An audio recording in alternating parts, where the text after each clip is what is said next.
J'ai vu le pasteur Marcelo Tounassi s'excuser, demande pardon à l'église. Je comprends que certains aient été surpris ou même blessés par cette démarche qu'ils trouvent très rapide. Mais sachez que pour vous, c'est une année. Mais moi, j'ai senti que j'ai fait 3 ans, tellement que c'était terrible, mais je ne pouvais pas, sur cette chair, vous relater ma vie. Si cela vous a offensé, je vous présente mes excuses les plus sincères. Mais sachez ceci, le Seigneur s'est servi d'Esther pour que mes enfants, après avoir perdu leur mère, ne perdent pas leur père. Pour que la compassion ait toujours un pasteur debout. Je l'aime profondément. Le pardon ne le refuse pas. Courage. Mais le pardon aussi à cette belle famille. Nous devons nous excuser, nous pardonner. La Bible dit pardonnez-vous les uns les autres.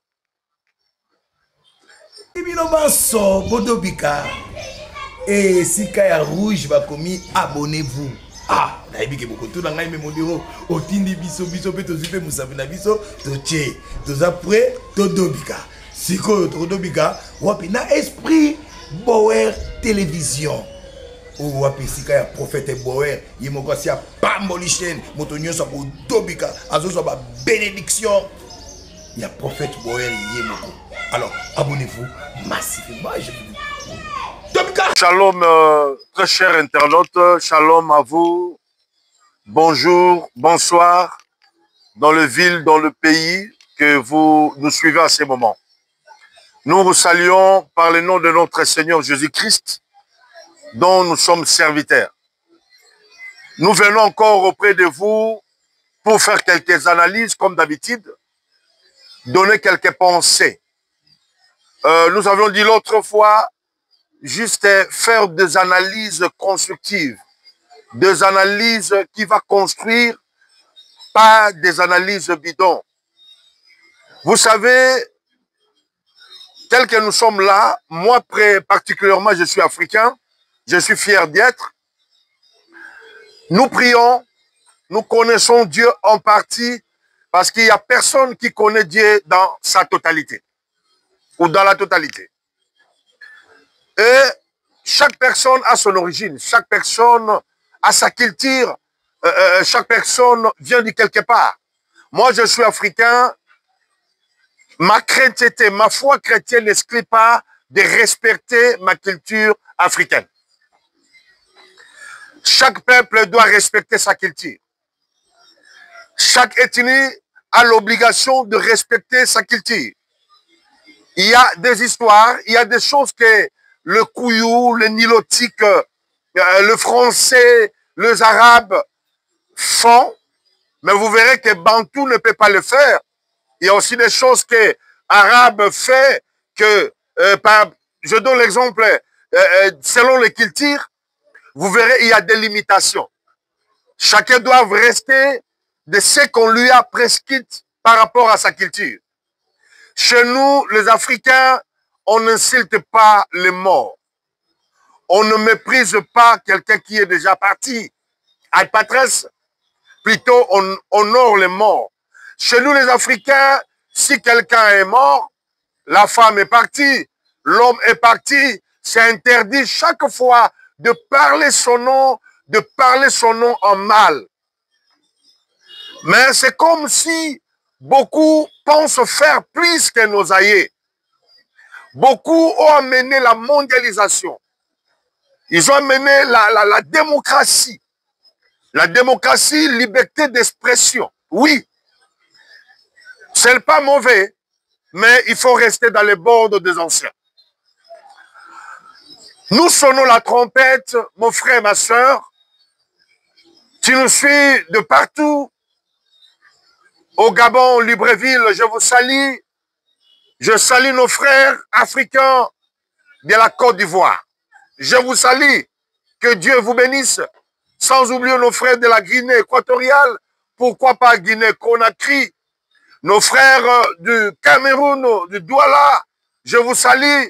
Nos frères de l'Angola, du Congo, Brazzaville, précisément à la Pointe-Noire. Je salue toute la communauté africaine. Que Jésus-Christ vous bénisse, que Dieu vous bénisse. Tu es chrétien, tu pries, mais cela n'enlève pas ta culture. Même les Juifs respectaient leur culture. Même les Juifs, je dis, respectaient leur culture.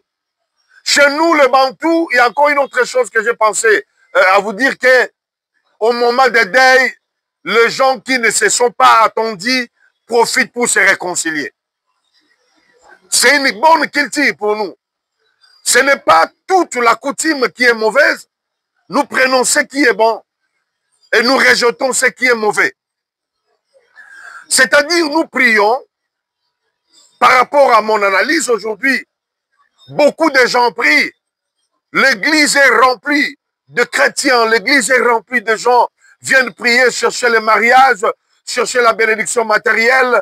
Tout le monde sont là pour chercher Dieu, bénis-moi. Dieu, donne-moi. Je n'ai pas quoi manger. Je vais aller en Europe. Je vais réussir ma vie. Dieu, bénis-moi. Mais nous l'oublions quand tu pries avec la haine, la jalousie, avec l'impudicité, avec la division. Est-ce que tu crois que cette prière sera exaucée? Non. C'est pour cela, l'église n'est pas un lieu de conflit. L'église n'est pas un lieu de compte à rendre. L'église n'est pas un endroit de venir amasser à Dieu, après tu donnes Dieu le dos. C'est pour l'homme pasteur. Je suis pasteur comme tout autre pasteur. Je fais l'œuvre de Dieu. Dieu nous a appelés dans le ministère. Les 5 ministères comme le don de base pour l'église locale. Pour l'église corps du Christ, pardon. J'en pense. N'épouse pas pasteur. On n'épouse pas pasteur. Ne dites pas que je vais épouser parce qu'il est pasteur. Non. On épouse l'homme. C'est l'homme que tu as épousé. On n'épouse pas pasteur. Que ce soit pasteur femme, que ce soit pasteur homme. Ne dis pas que je vais épouser parce qu'il est pasteur. On n'épouse pas parce qu'il est pasteur. On épouse parce qu'il est homme. On épouse parce qu'il est une femme. Et je ne sais pas si ça va vous choquer. Excusez-moi les mots. Si ça va vous faire mal. Nous, le pasteur, nous avons de mauvais comportements. Surtout la plupart des pasteurs qui ne sont pas bien délivrés, qui n'ont pas la vraie foi chrétienne, se comportent trop mal.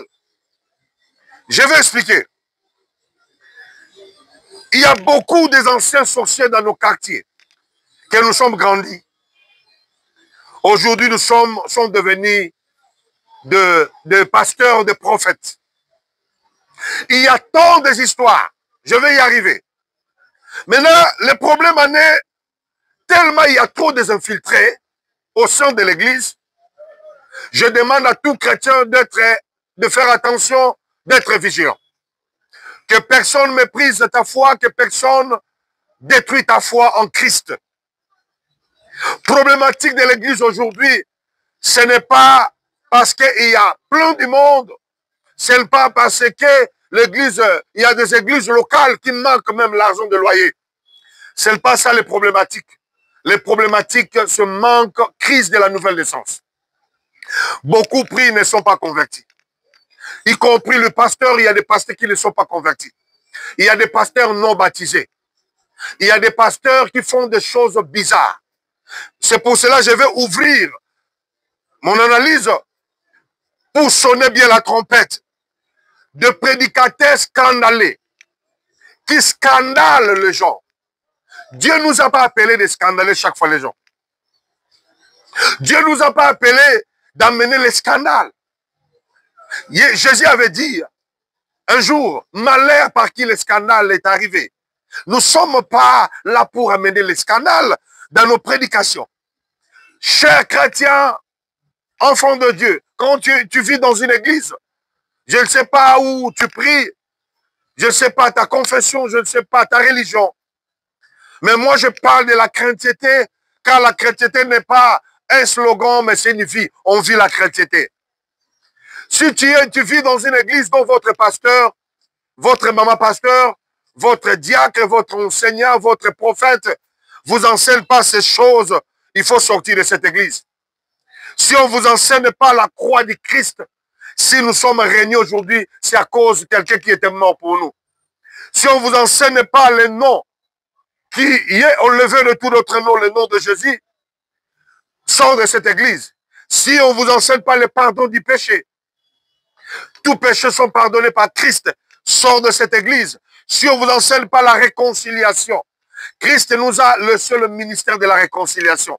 Si on ne vous enseigne pas la sanctification, le salut en Jésus-Christ, la repentance, l'enlèvement, la grâce sort de cette église. Si on ne te prêche pas ces choses, sort de cette église, parce que lui-même, Jésus, a fait beaucoup de miracles. Jésus a fait beaucoup de miracles. Jusqu'à présent, il n'y a aucun prophète qui est arrivé d'accomplir ces miracles. Mais il nous a ramenés dans la réconciliation. Il nous a prêché la sanctification. Christ nous a parlé sur l'enlèvement, son avènement, l'avènement du Fils de l'homme, la résurrection dernière. Tu es au Gabon, tu es à Brazzaville, tu es à la Côte d'Ivoire, tu es en Guinée, à Paris, Belgique, partout tu es mon frère. Nous sonnons la trompette. C'est le temps de chercher Dieu. C'est le temps de ne pas se confier au pasteur, mais de te confier à Dieu, de te confier à Jésus. Même moi qui te prêche, ne te confie pas à moi. Confie plutôt à la personne qui a mis cette parole dans ma bouche pour te parler. Le cher prédicateur, nous sommes des prédicateurs de la Nouvelle Alliance. Au lieu de prêcher la croix de Christ, nous prêchons seulement des histoires pour faire plaire aux gens. Au lieu de prêcher que Jésus revient bientôt, au lieu de prêcher les gens, répondez-vous. L'église est trop embryée, trop de mélanges, trop des histoires compliquées. Les prophètes, des pasteurs, au lieu de prêcher les gens, répondez-vous. Nous sommes toujours prêts de scandaliser. Nous sommes toujours là pour choquer les gens. Je vais choquer le monde francophone. Voilà le méthode d'aujourd'hui. Voilà le langage. Des langages qui ne glorifient pas Dieu. Je vais choquer le monde de la francophonie. Malheureusement, la Bible n'est pas le monde de la francophonie. Malheureusement, la Bible a été écrite en hébreu et grec. Malheureusement, un arabe, quand il lit la Bible, il va lire la Bible dans sa langue arabe. Malheureusement, un anglais, quand il va lire la Bible, il va lire la Bible en anglais. Tu dois choquer quel monde parce que l'évangile n'est pas français. L'évangile n'est pas francophone.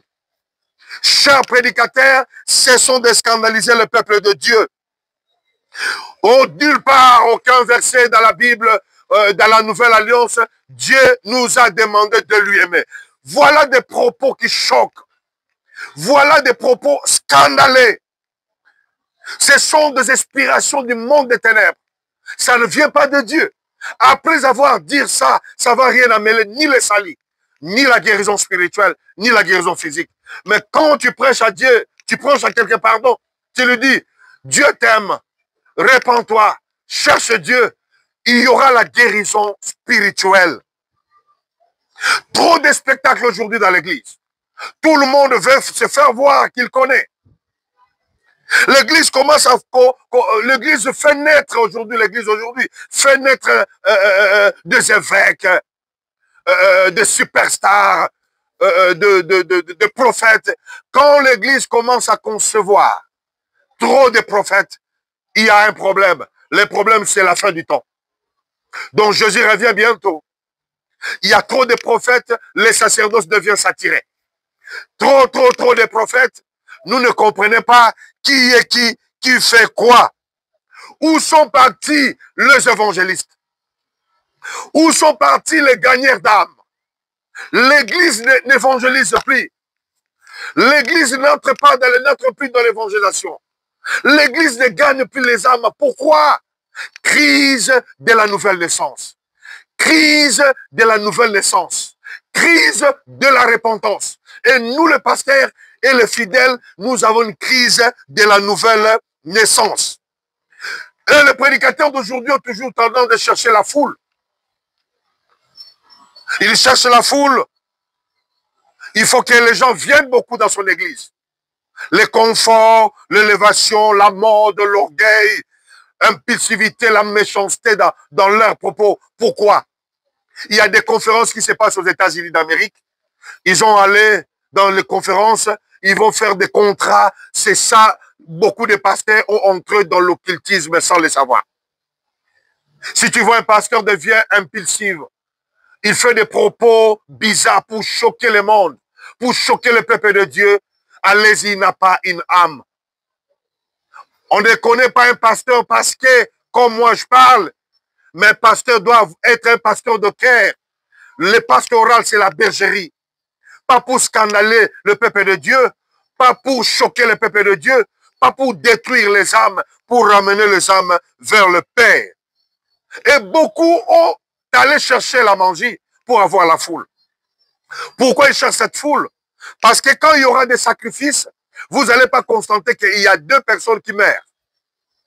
Beaucoup des églises de 5 000 membres, 10 000, 100 000 membres, ils sont allés chercher la magie.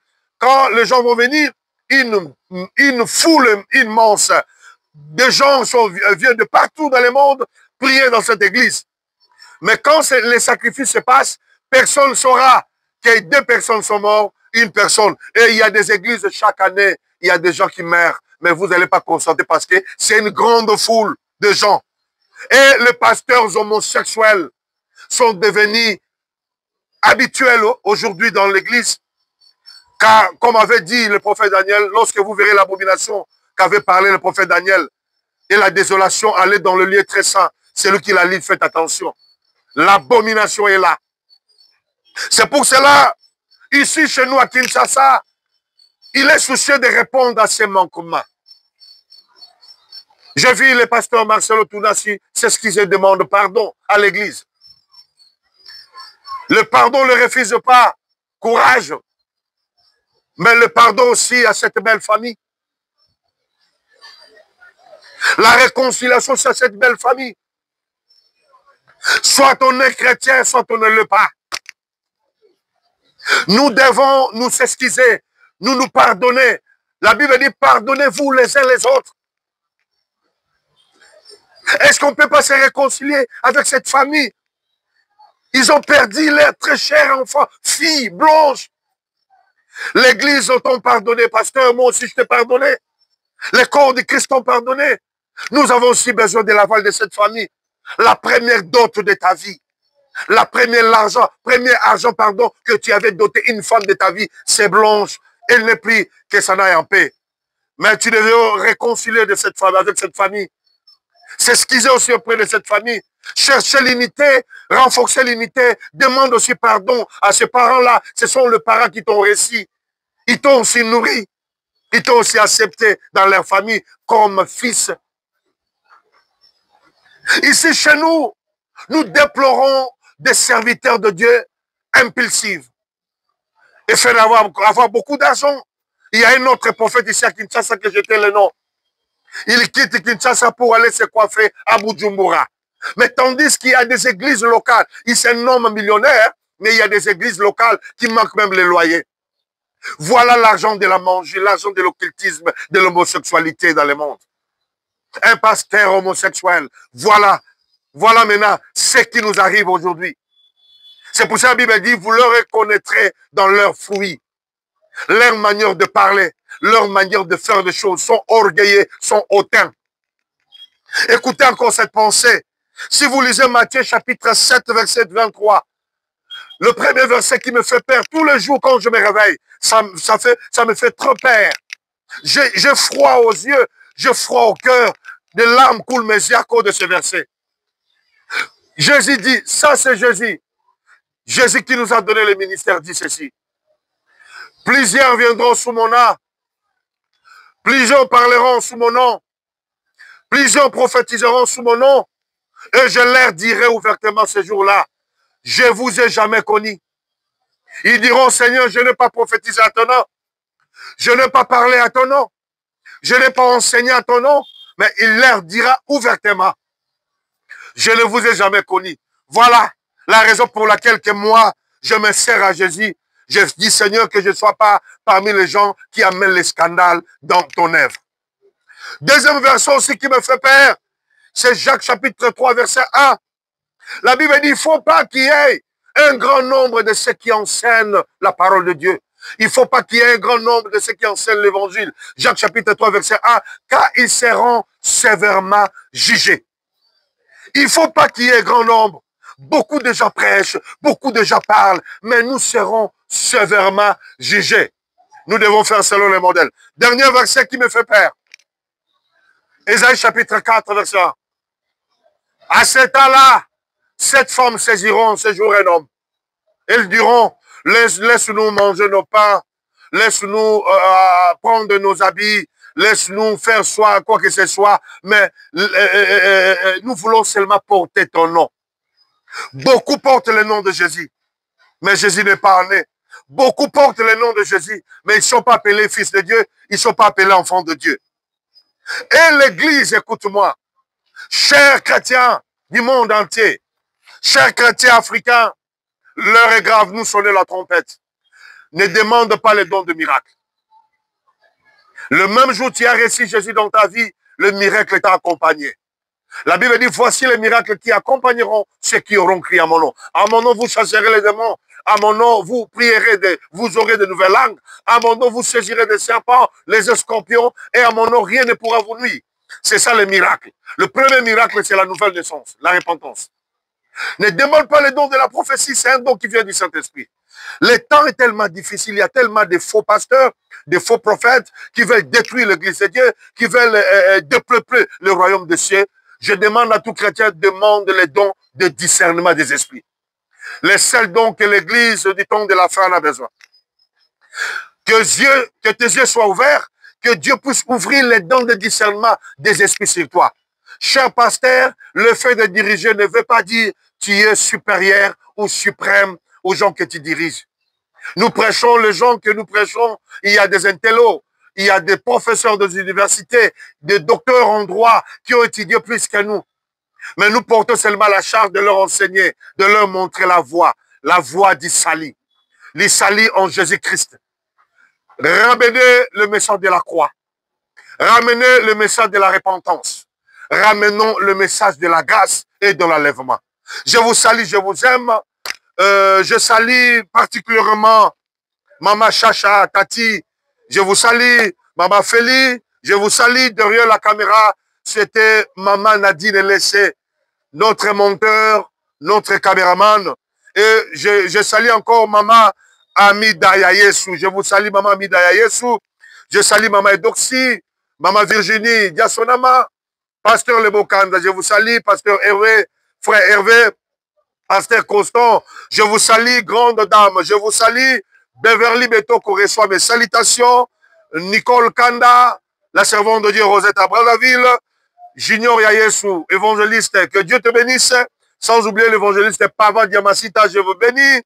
Je bénis encore Jean-Marie Ekofo en Belgique, je vous bénis. Je bénis tous nos frères africains. Je vous aime. J'aime le Camerounais, j'aime le Gabonais, j'aime les Ivoiriens, j'aime le Sud-Africain. L'Afrique reste unie. Que Dieu vous bénisse. Si Jésus-Christ ne revient pas demain, on va encore nous revoir. Soyez bénis. Et si Kaya Rouge va commis, abonnez-vous. Ah, naïbi ke beaucoup tout dans ngai memodiro otindi biso pe tozipe musabina biso toche toza prêt to dobika. Siko to dobika wapi na esprit Bower télévision. Ou wapi si Kaya prophète Bower yemoko si a pamboli chaîne moto nyonso ko dobika azoso ba bénédiction. Il y a prophète Bower yemoko. Alors, abonnez-vous massivement.